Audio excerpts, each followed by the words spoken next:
Subscribe to our YouTube channel and press the bell icon to get the latest updates. As we wait for Bihar Assembly election results tomorrow, I'm sure there are many questions weighing on everybody's mind. Can Nitish Kumar beat anti-incumbency against his government?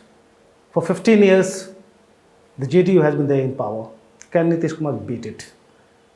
Or can Tejasvi Yadav expand the social base of his party, the RJD, beyond Muslims and Yadavs? Exit polls have given some indications, or exit polls are predicting that probably Tejasvi will be able to do that. Now, I will not take a call on the basis of exit polls. Very often these polls go wrong. So in this episode of Politically Correct, I'll basically look at three questions regardless of exit poll predictions. First question is about the BJP, the way it messed up Bihar elections. If the exit polls, or some of the exit polls at least, what they have indicated, that if it was going to be such a tight finish, then BJP has many reasons to curse itself because it messed up. Its initial strategy was, get more seats than the JDUs in the state assembly. So suppose JDU goes down to say 40, 50 and BJP manages to get 70, 80 seats, and you need at least another 5, 10 seats to actually get a majority in the assembly. Then you have somebody like Chirag Paswan, who has been Nitish Kumar-baiter of late, who would be demanding that, okay, we do not want Nitish Kumar as chief minister. And then somehow BJP manages to convince Nitish Kumar that, look, to form a government, we need you to actually step aside and let there be a BJP chief minister. Even otherwise, because the Prime Minister, Amit Shah, everybody has been saying that Nitish Kumar will be the chief minister.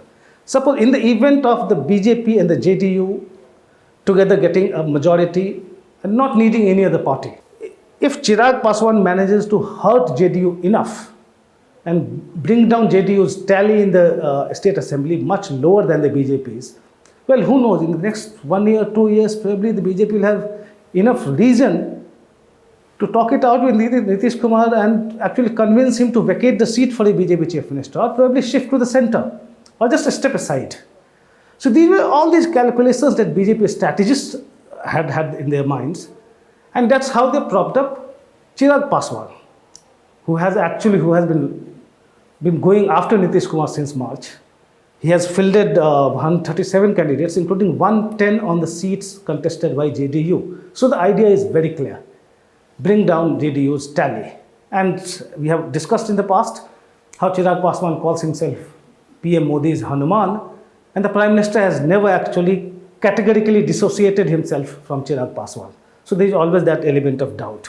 And many of you may even remember what actually made JDU leaders in Bihar more suspicious was, in the middle of election, I think a day or 2 days after the first phase of polling, you had income tax raids against contractors who were associated with Nitish Kumar's pet project, that pipe water scheme. Now, you do not get income tax people to raid contractors, which would give a bad name to Nitish Kumar's dream project. It actually lent credence to Chirag Paswan's allegations that there was a lot of corruption in that project. So, all these conspiracy theories are on there in Bihar. Coming to the second question, what happens to the JDU? If the JDU has a respectable number in the assembly, probably you would expect the party to be there, to be around for the next 4 or 5 years, to have a say in the government. But if its number goes down below 40 or less, what you will see is a gradual disintegration of the party. Mind it, Nitish Kumar has already declared his sannyas. Now he says he has already declared that it's his last election. So Nitish Kumar is going to fade away, not today, maybe 2 years later, 5 years later. And the JDU does not have any other alternative leadership in place. There is no other mass leader in the JDU which would be able to lead the party. And then you have the BJP there, which would love to actually accept all the defectors from JDU, say in the next 3, 4 years, 5 years. But once the JDU leaders see that they do not have any future in the party, they do not have any mass leader who can get votes for the party would split, disintegrate sooner or later. That brings us to the third point. The third point is, win or lose, BJP has a lot of good things to look forward to in Bihar. If it wins, Of course, it will be looking at the Chief Minister's chair sooner or later. Right after the results, 2 years after the results, 3 years after the results, that's what BJP would be looking at. Even if it were to lose the election, it would be looking at the disintegration of JDU, or probably preside over or be instrumental in their disintegration and gain by it and become the numero uno of Bihar politics. Look, there has been a pattern. Why we are talking about the BJP's possible plan is the BJP has been on a clear, very aggressive expansion drive. Now you see the BJP dumping its life from 2014 to 2019. 15 political parties quit the NDA. No, many of them might have left for their own reasons. For instance, TDP had its own reasons to actually quit the NDA. But many of them were actually somehow were left in a situation where they had no option but to quit the NDA and look for their own opportunities.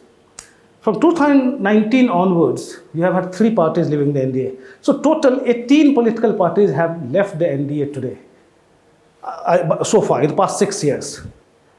The last one being Shiromani Akali Dal.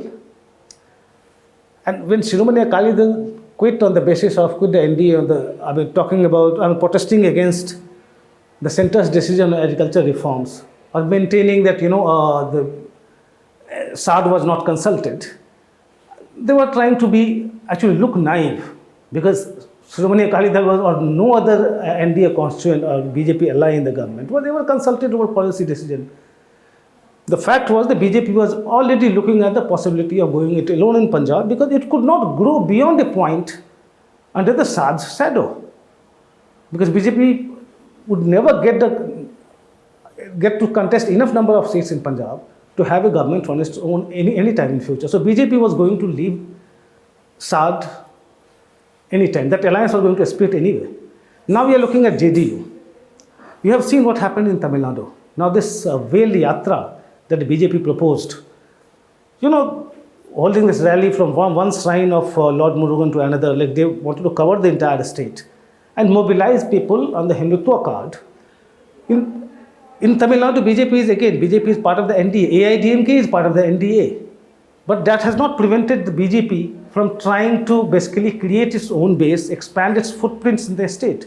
So how you look at BJP today is, now as long as Prime Minister Narendra Modi remains popular as he is today, the BJP would like to expand its footprints everywhere. In areas where it does not have that much presence, in areas where it has to play a second fiddle. And that's where we're talking about Punjab, that's where we're talking about Bihar and Tamil Nadu, and all these things will keep happening. So if you were to think that BJP would be extremely disappointed if it loses the elections as predicted by the exit polls, no, I don't really think so. Because again, BJP would be looking at that numero uno position in Bihar, which it would not get as long as Nitish Kumar would be there. Let Nitish Kumar fade away. Let JDU become leaderless. Leaderless, when I'm saying leaderless, I'm not talking about the technical point. Leaderless means like in the absence of any mass leader. BJP would be looking at that in Bihar and in other states. Of course, yes, if the exit polls are proven wrong, then BJP has to gain. Gain in the sense BJP can even think of having its own government in Bihar with the JDU playing the second fiddle sooner or later. So let's wait for the results tomorrow, and then we will see how things pan out for the BJP. Thank you.